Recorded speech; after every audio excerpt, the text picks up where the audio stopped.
Schaeffer, who is the of Michael Sfard Law Office. She's a licensed attorney in both the US and Israel and has been a member of the Israeli legal team representing the village of Bilin since 2006. For 10 years, Addie Schaeffer has advocated both in Israel and the US for social justice and human rights, including housing and gender-based rights, most recently focusing on international humanitarian law in the occupied Palestinian territories. Together with League Canadian Council Attorney Mark Arnold and Israeli Attorney Michael Sfard, Emily represents Bilin in its lawsuit against the Canadian Green Park and Green Mountain corporations for violating international law by building Israeli settlements on the village's land.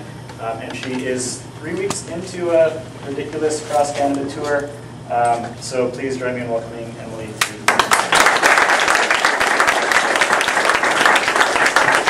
Bil'in is really a village that's making history.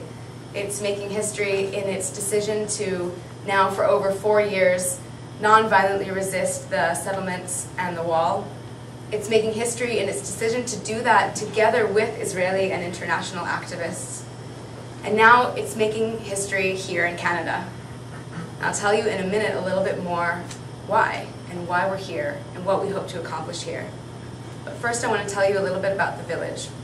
The village of Bilin is a small rural village, has under 2,000 residents. It's located approximately 7 kilometers west of the city of Ramallah, and very close to what we call the Green Line, or the 1949 Armistice Line from the end of the war in 1948 and 49, also sometimes referred to as the internationally recognized borders of Israel.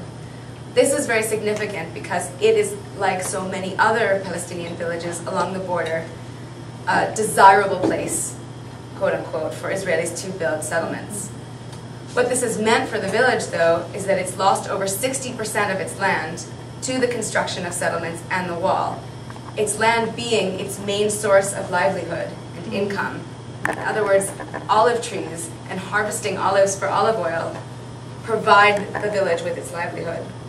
So you can imagine what kind of impact that had on the village's daily life when it had over 60% of its land taken, but also the kind of impact it had on its dignity, on its history, and on its future. What I want to do before I tell you more about what settlements are, what the wall is, and what the court cases that we've brought are, I want to show you what life is like in Bilin on the ground. This film footage that you're about to see is difficult to watch. I want to prepare you all for that. It's a tribute to Bassem Abu Rahma, who was a friend and a resident of the village who lost his life struggling against the wall and the settlements in a protest on April 17th of this year. It documents his life and it documents the protests. After we watch the film, I'll tell you a little bit more about the IDF, the Israeli military's response in these demonstrations, but I want you to pay attention to that and just know that what you're seeing is not the exception, it's the rule. I also want to point out that there is some footage you'll see of a 4-post structure with some sort of metal pieces as roofing. And I just want to point out what that is. It's the first ever Palestinian outpost, or Palestinian settlement.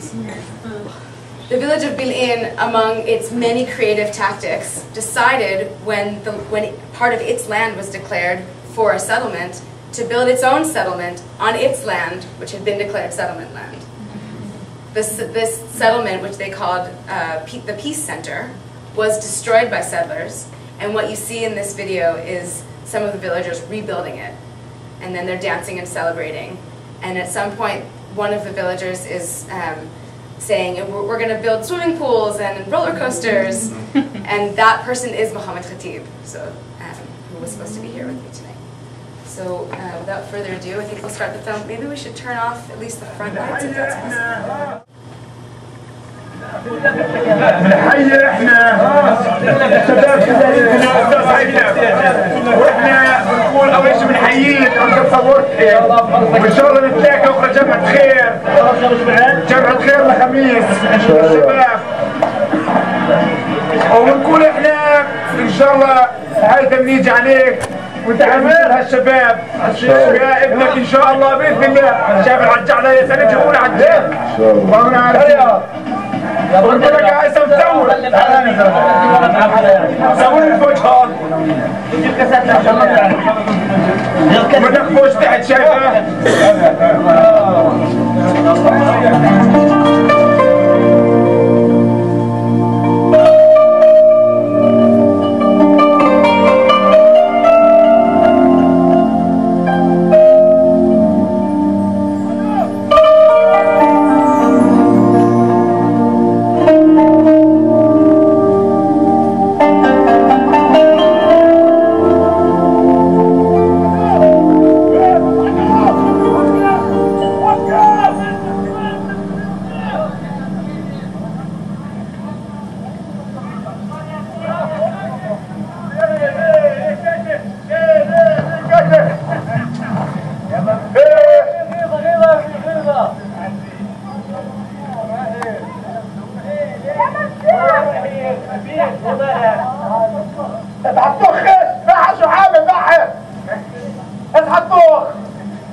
شاي ما نلم شاي.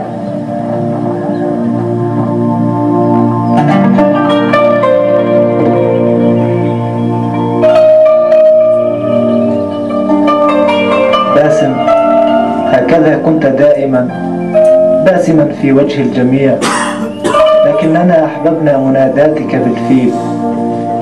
الفيل صاحب الحجم الكبير والصوت المرتفع، ولكنك فيل بقلب الطفل.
لذا أحبك الجميع، فكنت صديقنا جميعا، ولكل واحد منا معك قصة وحكاية. فالأطفال يحكون كيف كنت تلاعبهم، فتخيفهم أحيانا وتضحكهم مرات عدة. يتحدثون ويتذكرون كيف كنت تحضر لهم الكتب والقصص، كيف كنت تواظب على الاهتمام والعناية بحديقتهم.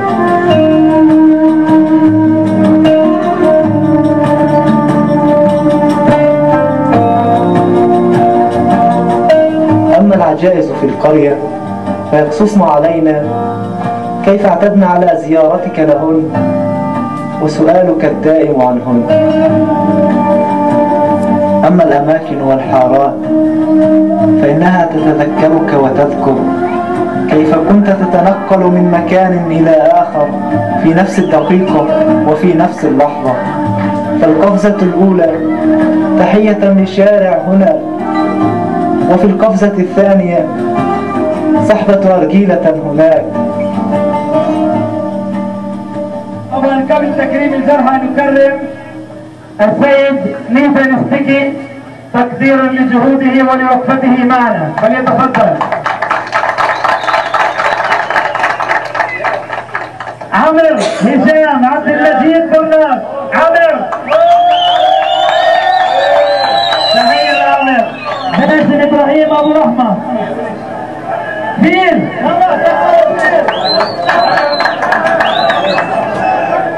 محمد عبد الكريم الخطيب. هذا مو سوف ولا عمه بس كده العدل ولا قاعد اقعد اقعد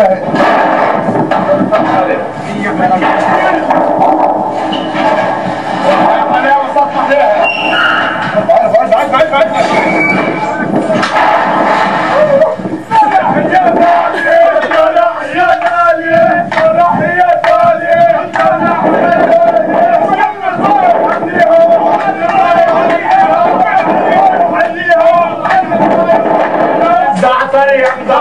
فيك البليان خليت الشعب العربي يغلي غليان يا مدمر فيك البليان خليت العيد بنحييها العيد بنحييها وعلي الرايه وعليها وعلي الرايه وعليها بالعيد بنحييها والعيد بنحييها وباسم الشعب القيام منتزع ابو لمون نمنع والالعاب والسحاسين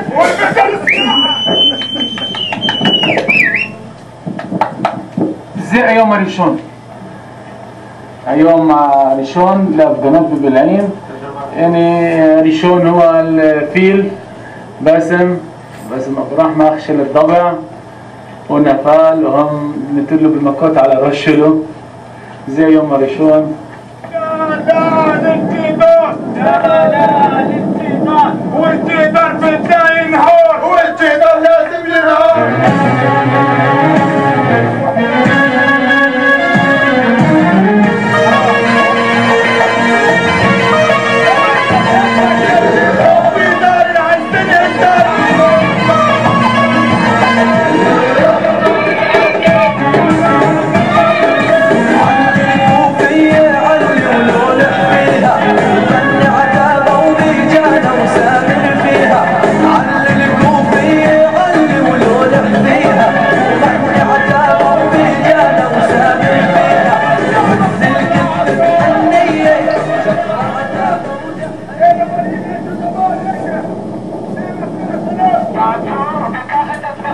فيل، لم تتغيب يوما عن إداء واجبك الوطني، فكنت فرحا وأنت متطوعا لتكون أول المبادرين، حتى مع أعدائك تعاملت بإنسانية.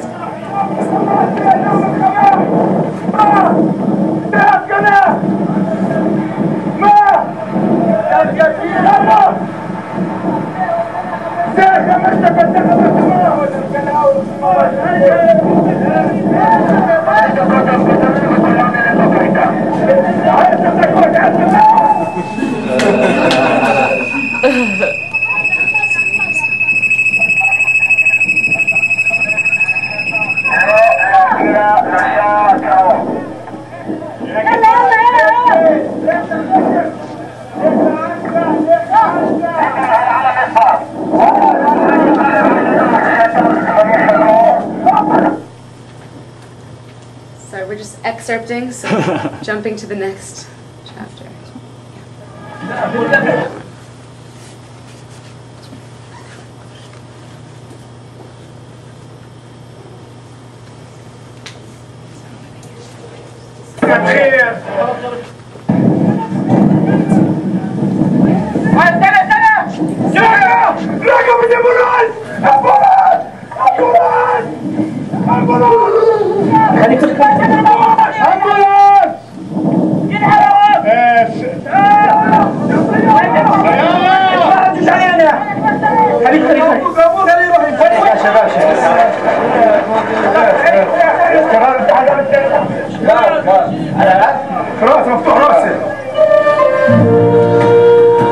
فأيقظت خميس وناولته الدواء لتزور منزل رامي المصاب بالسرطان، لتذهب إلى رام الله لشراء حبة أناناس لطفلة اشتهت، لتعود قبل الظهر حتى لا تتغيب عن المشاركة في مسيرتنا الأسبوعية ضد الجدار والاستيطان.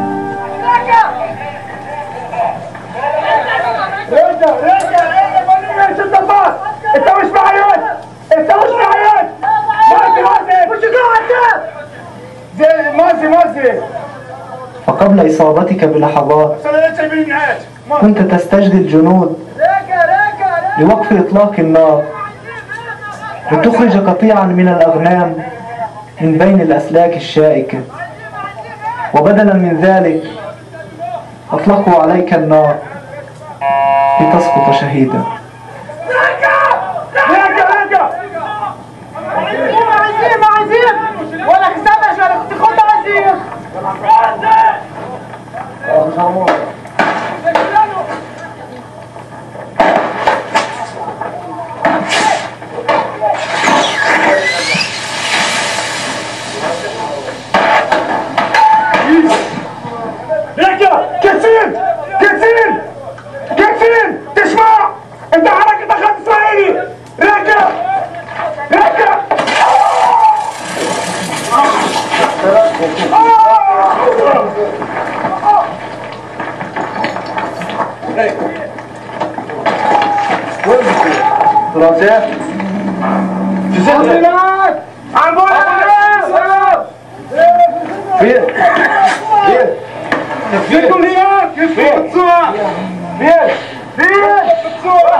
إن الجماهير الغفيرة التي حضرت لتشييع جثمانك قد أحبتك كما أحببتها.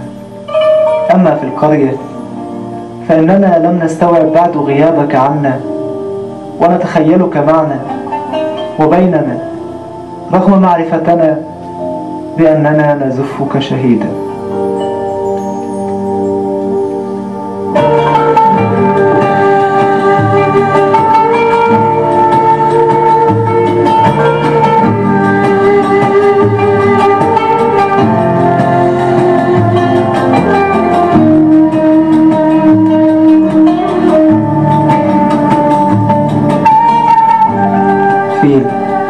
لقد كنت حبيب الجميع، لقد عرفنا مدى حبنا لك، لكننا لم ندرك كم سنشتاق إليك حتى افتقدناك، فأصبحت رمزا لبلعين كما أصبحت بلعين رمزا للمقاومة الشعبية.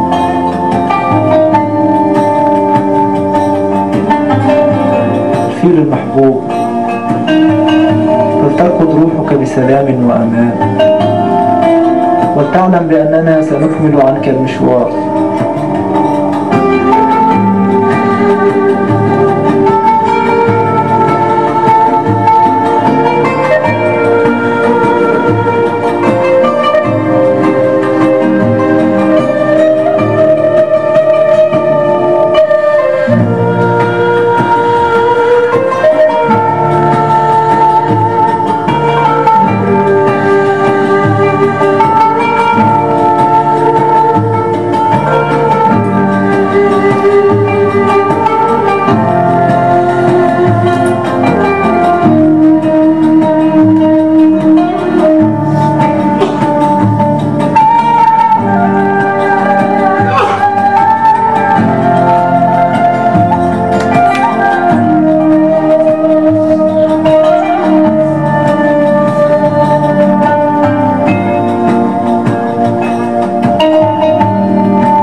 Shot in the chest with a tear gas canister, which I remind you is not a weapon, not supposed to be used as a weapon. In fact, was used illegally both under international law and under Israeli military orders. He was shouting in Hebrew to the soldiers, "Stop, you've injured an Israeli." This new tactic by the IDF has become quite widespread. Phil is not alone. Just a month before him, Tristan Anderson, an American from Oakland, California, was shot in the same way with a tear gas canister at close range, direct shot to the head. He's currently in intensive care in Tel Aviv, still learning how to talk. He's going to probably have some permanent brain damage. He still doesn't have a skull, and his poor parents have essentially moved to Tel Aviv to be with him there. Also, just last Friday, in Bilin. Tristan Anderson was shot in Bilin, a neighboring village, not in Bilin. Akel Srul, a resident of the village of Bilin, was shot with live ammunition and killed. Again, I don't have to tell you this violates international law, but it also violates Israeli law, Israeli military orders. This is an increasing trend that is very, very disturbing. And you can ask why. Why has the response of the IDF increased so much? 4.5 years ago when these protests began, there was tear gas. There were even rubber bullets sometimes. But there weren't these direct shots aiming to kill. Now the IDF will often say there are rocks being thrown at the demonstrations. And I would be lying to tell you that there aren't rocks being thrown. There are rocks being thrown by hand, and there are rocks being hurled with slingshots. And rocks can injure people. They can injure soldiers. I would like to pose the question to you, is a proportionate response to a rock shooting to kill, shooting with rubber bullets, shooting at all? So I'll leave you with that question. And I think it's important because if you are faced with that question, that you remember that this is the situation. As you saw in the protests, the majority of the village and its supporters march peacefully, waving flags. Stone throwing happens by a specific section of mostly young teenage boys, and it does happen in most demonstrations. That said, there are different things that are being done on the ground right now to try and respond to the IDF disproportionate aggression. So far, not with a great amount of success, but I will say, and this will be a recurring theme in my talk, that the amount of attention that the village of Bil'in has been able to gain just through having these consistent weekly demonstrations has made it almost impossible, even for the Israeli public, to ignore the village and to ignore things that happen there. So the chances of the military having to at least investigate fully what happened here and now also in Bilin are much higher because of that kind of attention that it's been able to gain for itself. I'm going to switch gears now and talk about Bilin, the wall, the settlements, and the court case.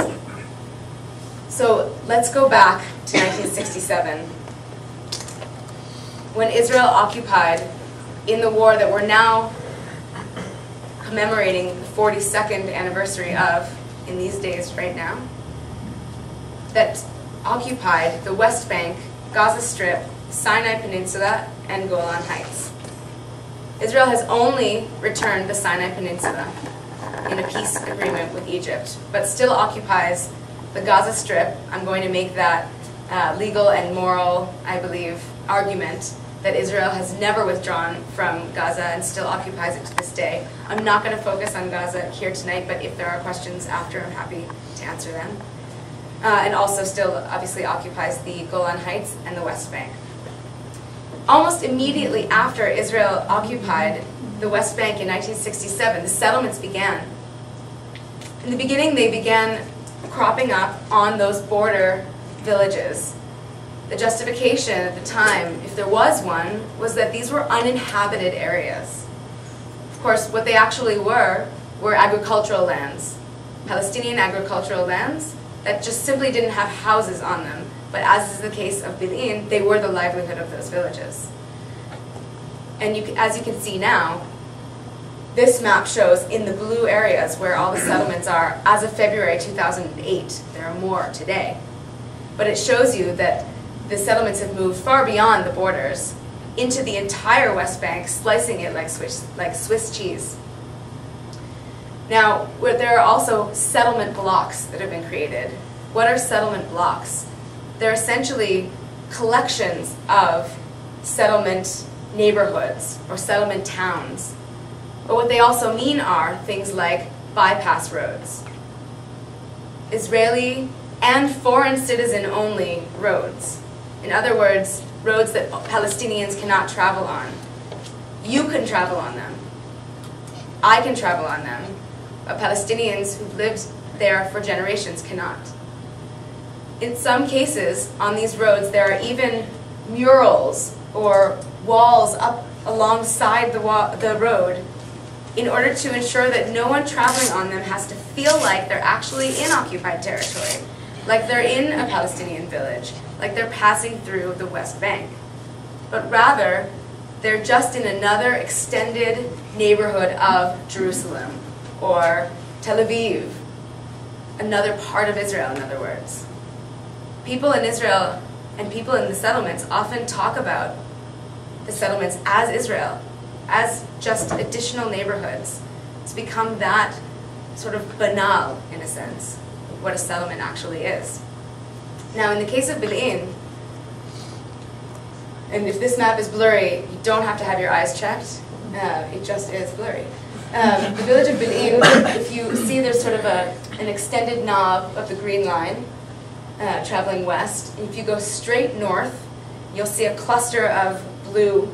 That's a settlement block. That's the settlement block of Modi'in Ilit, which is on Bil'in's land. Bil'in is the village due east of that red line, which is the wall as it stands today and has stood since 2005. In the case of Bil'in, already in the early 1980s, the village saw some of its land go to this larger settlement block, Modi'in Ilit.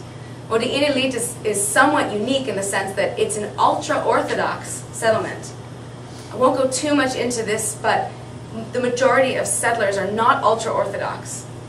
They're ideologically committed, actually approximately half are ideologically committed, another half are economically motivated. It's simply cheaper to live in the settlements. But this is a somewhat special settlement block because of its nature as an ultra-Orthodox Jewish settlement. In 1991, a regional plan was approved by the Military Planning and Building Commission over the West Bank. What does that mean? The military, the Israeli military, is the governing body over the West Bank because it's the occupier. So far, that's essentially legit, right? That's what an occupation means, that the military will control the area and act as a trustee, preserving the area until a new sovereign can come in. But we haven't seen too many of these protracted occupations, now lasting 42 years. So what Israel has done is it's created, essentially, a full government with an executive, a judicial, and a legislative branch inside the West Bank, with one problem. The military is all three of these branches. So the entire notion of checks and balances doesn't exist there. So it was the Military Planning and Building Commission over the West Bank, which declared large portions of the West Bank state land. Now there are all kinds of criteria for declaring land state land, but for the most part it suggests that the land has been abandoned or we can't find the owners, right? In the case of Bil'in, like in many other villages, an objection period was allowed. Just like, you know, when you have a new town plan or a new zoning order, objections are allowed to be submitted. But there was a slight trick played on Bil'in. The village was told that in order to defeat the plan, declaring 60% of its land state land, it had to prove ownership over the land. So the villagers rushed to gather all of their inheritance documents, tax documents, everything from the Ottoman period to the British Mandate to the Jordanian period, submitted all the documents, but was rejected. Only to find out, over a decade later, when we investigated in bringing the case to the Israeli Supreme Court, that what it had actually needed to prove was use of the land.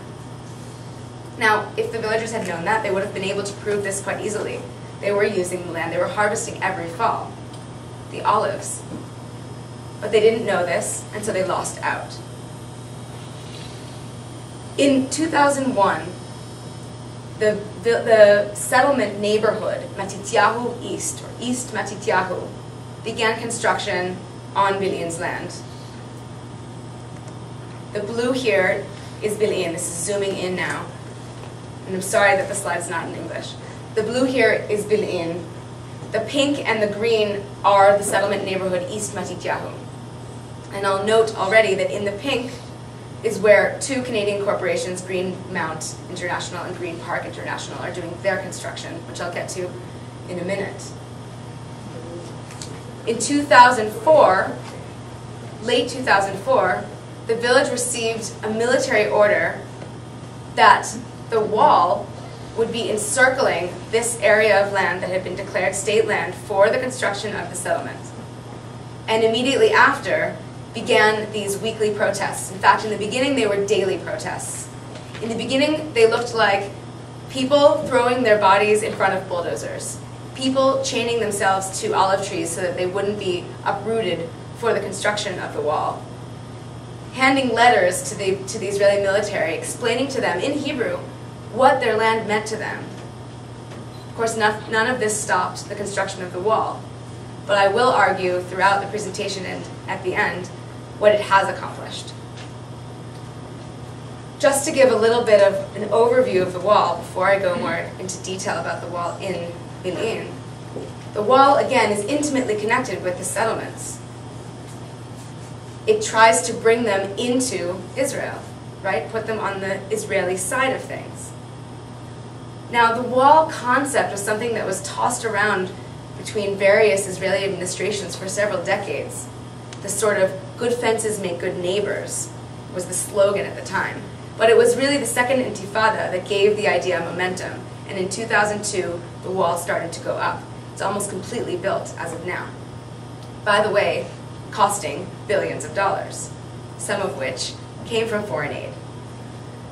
Now, you may remember that in July of 2004, the International Court of Justice in The Hague was asked to give an advisory opinion on the legal consequences of building a wall in the occupied Palestinian territories, the West Bank.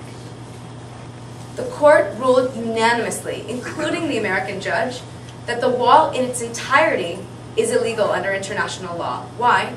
Because it annexes 16% of the West Bank to Israel. It saw the intimate connection between the wall and settlements and therefore went on to say that the settlements in and of themselves are also illegal under international law. However, the Israeli courts did not implement this decision. Instead, they decided that the ICJ in The Hague had not adequately considered Israel's security concerns. And it would use its own legal analysis of international law, considering the military necessity exception. So what's a military necessity, according to the Israeli Supreme Court? Israelis. But not just in Israel proper, not behind the Green Line, but wherever they are. So the jurisprudence or the legal analysis that the court has adopted on the issue of the wall is that the wall cannot be examined as one entity, but rather must be examined segment by segment. And in each case, a balancing test must be used, balancing the legitimate security concern over Israeli settler safety and the damage or harm that would be caused to the Palestinian residents based on the construction of the wall, based on loss of their land, etc. What this has meant for the majority of villages who've challenged the wall, who've chosen to challenge the wall in the Israeli court system, is that this balancing test has weighed in favor of the Israeli settlers and has left the wall exactly where it was planned to be. But there have been several exceptions, and Bil'in is one of them. In 2005, in addition, as I mentioned, to the start of these weekly nonviolent protests, the village decided to turn to the Israeli courts, filing 2 petitions with the help of my office against the settlement neighborhood built on its land and against the wall. The court took 2 years to bring a decision. Now, in the meantime, it did halt all construction of the settlement. I think we can go to the next slide. Right. Actually, I'd like to go one more slide. Thanks. However, In September of 2007, the Israeli court handed down its two decisions, one day apart. On the first day, September 4th, it said, because we have never, well, it didn't say this part, but this is my introduction, because the Israeli courts have never ever considered the legality of settlements under any law, Israeli law or international law or otherwise, that was not an issue in this case.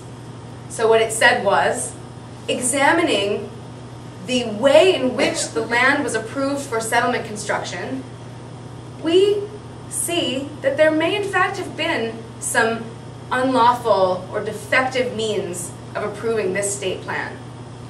However, the case was filed in 2005. The plan was rendered in 1991.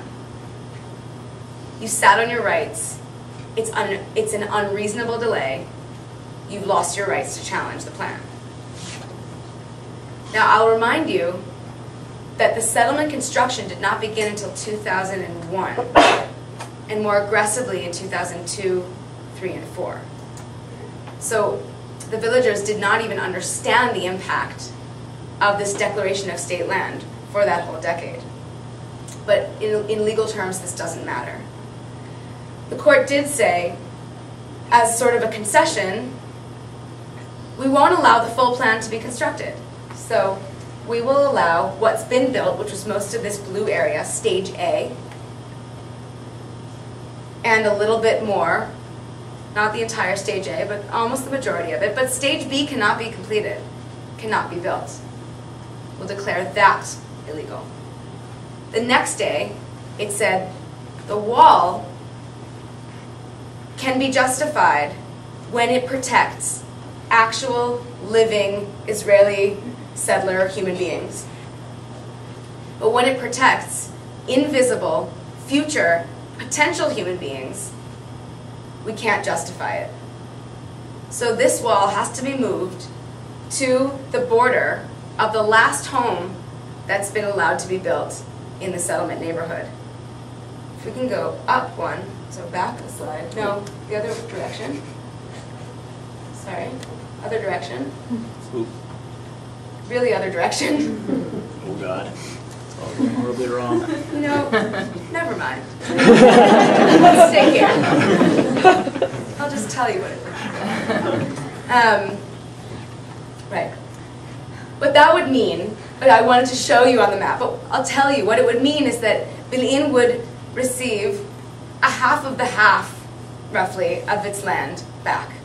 Now this is a major victory, given the circumstances, given the Israeli court's general attitude towards the wall and settlements, and given the record of other villages like Bil'in.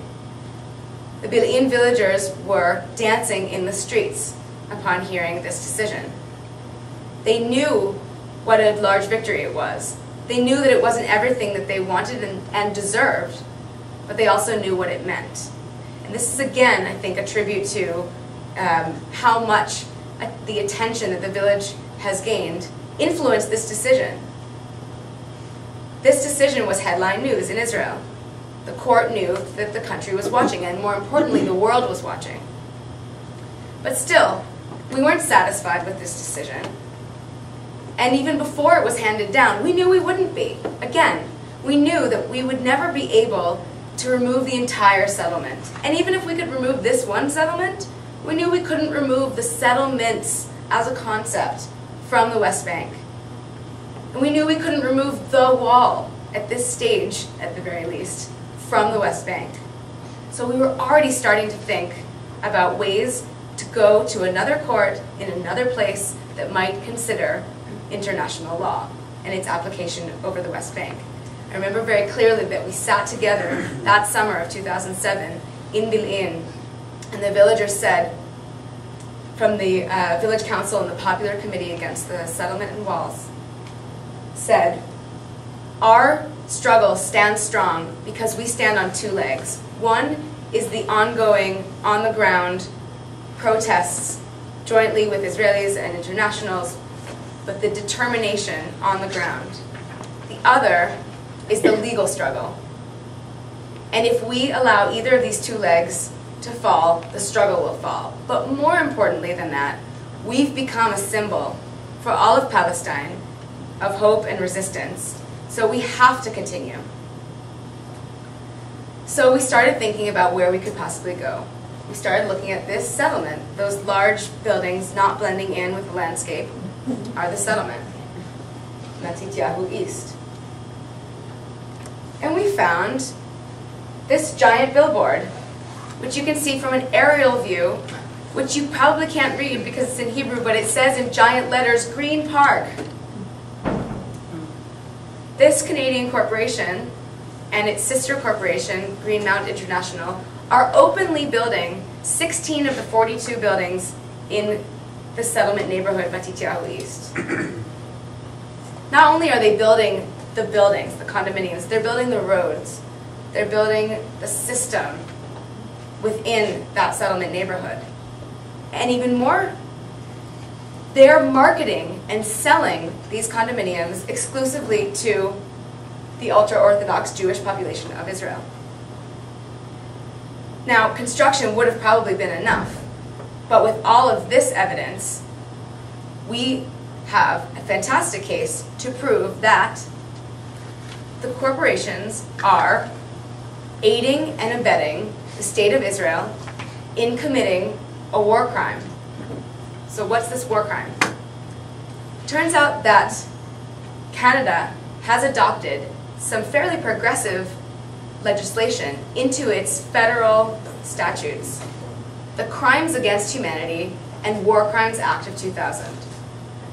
The Act adopts the Fourth Geneva Convention and the ICC, the International Criminal Court's Rome Statute, and calls it a war crime to build settlements. The actual language being the transfer, directly or indirectly, of the occupying power's civilian population into the territory it occupies. The legislation calls this a war crime and gives Canada universal jurisdiction to try states and those aiding and abetting them for committing this war crime. So we filed in Quebec, where the two corporations are registered, in July of 2008. Right now, we're up against 3 motions to dismiss. That's why we're here in Canada right now. The first hearings will be held June 22nd, 23rd, and 25th in the Montreal Superior Court. The corporations are claiming several different things, but the bottom line is that they claim the Canadian courts have no jurisdiction over the case, and that this case has already been brought and lost in the Israeli courts. I'll tell you why neither of these things are true. First of all, this case could not have been brought in Israel. As I explained to you, addressing the legality of the settlements is not a question that the Israeli courts are willing to consider. There are all kinds of theories about why. That perhaps if the Israeli courts said they're illegal, there'd be a civil war. Or if they said they're legal, they would lose legitimacy worldwide as a court, as jurists, as respectable legal professionals, and that they can't risk either. But in any case, this is a question that does not enter the Israeli courts. The Israeli courts have said, we relegate this question to the democratic processes. In other words, to the legislature, to the parliament, and we won't touch it. What we asked for in the case in Israel was for the plan to be declared unlawful. It's a very important distinction to make. The other aspect is that these corporations registered in Canada, in the province of Quebec, and they get, therefore, the benefits of having incorporated in Canada. They're therefore subject to the laws of Canada. If the Israeli courts won't apply the laws that we're suing under, then we have no other place to go. The only place to go is Canada in this case. Now, fortunately, there's been a fantastic precedent in recent months set in France by a case against the corporation Veolia. Veolia is a French corporation that had plans to build, and already started to construct, a railway from West Jerusalem to East Jerusalem. In other words, connecting Israel proper with the occupied territories. If you remember, East Jerusalem is annexed to Israel, but that's illegal under international law. So we still consider it occupied territory under international law. The French court said, we have jurisdiction to hear matters that took place in Israel and in the occupied territories. And in fact, just yesterday or the day before, the corporation announced that it would be pulling out. And that's based both on the court decision and, more importantly, on divestment actions that were taken against the corporation. So this is not only good news for the BDS movement, but it's good news for our case here in Canada.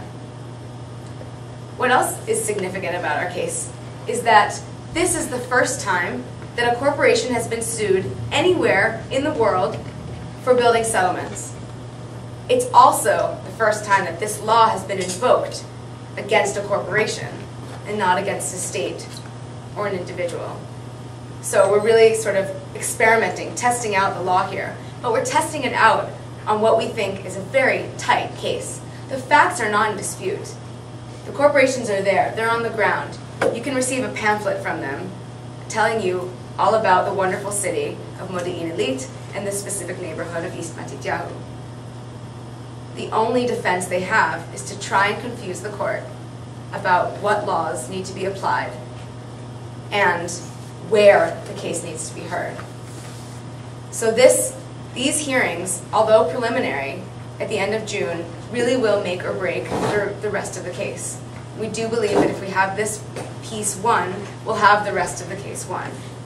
But I really want to emphasize that this case is not just about 16 buildings in one settlement in one small part of the world. And Bil'in knows this very well. This case isn't just about Bil'in. It's not even just about Palestine. The case is about holding corporations who now take on so many state functions accountable for their acts. States are accountable to the people, but corporations are only accountable to shareholders. If we can't hold them accountable in the courts, then we will be losing power and we'll be losing our rights. So this case is about the enforcement of human rights. It's about international law. It's about seeking another way to bring justice even to the smallest of places. So I hope that you will continue to follow the case and wish us luck at the end of the month. Thanks again for having me here, and I'll welcome any questions that you have.